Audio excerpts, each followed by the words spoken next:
Dans un contexte d'inflation et d'explosion des prix des matériaux, laisse-moi te donner 3 conseils pour baisser le prix de tes travaux de rénovation. Allez, on est parti!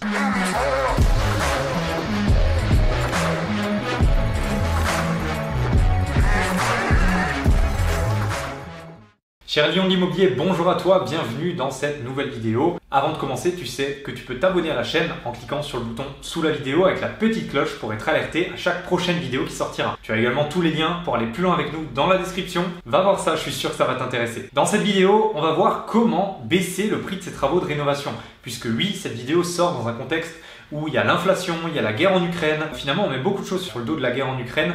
Et finalement, les prix des matériaux montent, que ce soit les matières premières, mais aussi en fait tous les travaux dans leur globalité.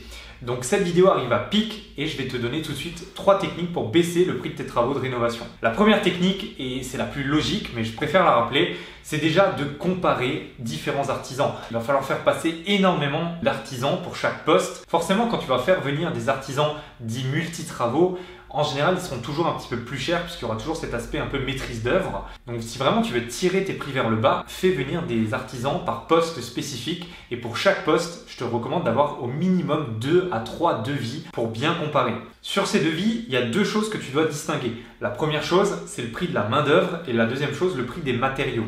Et sachant que à chaque fois, tu peux un petit peu le négocier. J'en arrive donc à la deuxième technique qui est justement de choisir les prestations et les matériaux adaptés. Si tu fais du locatif, il ne faut pas mettre du bas de gamme bien entendu, mais il y a tout de même des matériaux qui vont être moins chers que d'autres. Je te donne un exemple, sur les prises électriques, tu n'as peut-être pas forcément besoin de mettre le grand. Peut-être qu'en mettant une marque un petit peu inférieure, tu vas t'en sortir un petit peu moins cher. Sur le carrelage par exemple, tu n'as pas forcément besoin de prendre un carrelage hyper cher que tu mettrais dans ta résidence principale. Tu as des carreaux qui sont de très bonne qualité et très esthétiques, qui vont être beaucoup plus intéressants financièrement.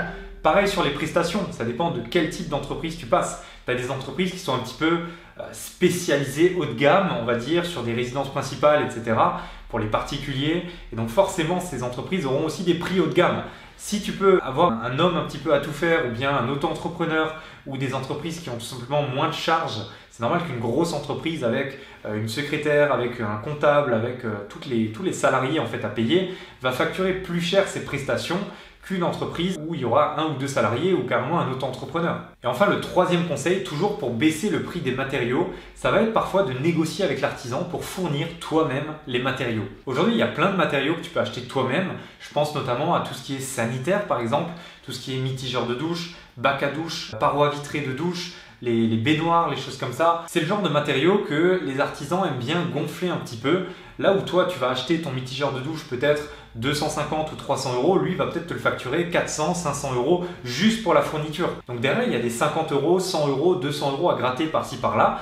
Et quand tu fais pas mal de travaux, que tu as des immeubles ou des choses comme ça, ça peut vite représenter un sacré paquet d'argent. Voici donc 3 conseils rapides pour économiser dans tes travaux. Si tu as d'autres conseils à donner à la communauté, mets-moi-les en commentaire, ça m'intéresse. Mets-moi un pouce bleu si tu as apprécié cette vidéo et si tu veux aller plus loin avec nous, comme dit, pour découvrir la méthode Arnato, la façon dont on peut t'accompagner dans tes projets immobiliers. Tu as tous les liens en description. Je te dis à très vite, prends soin de toi. Ciao.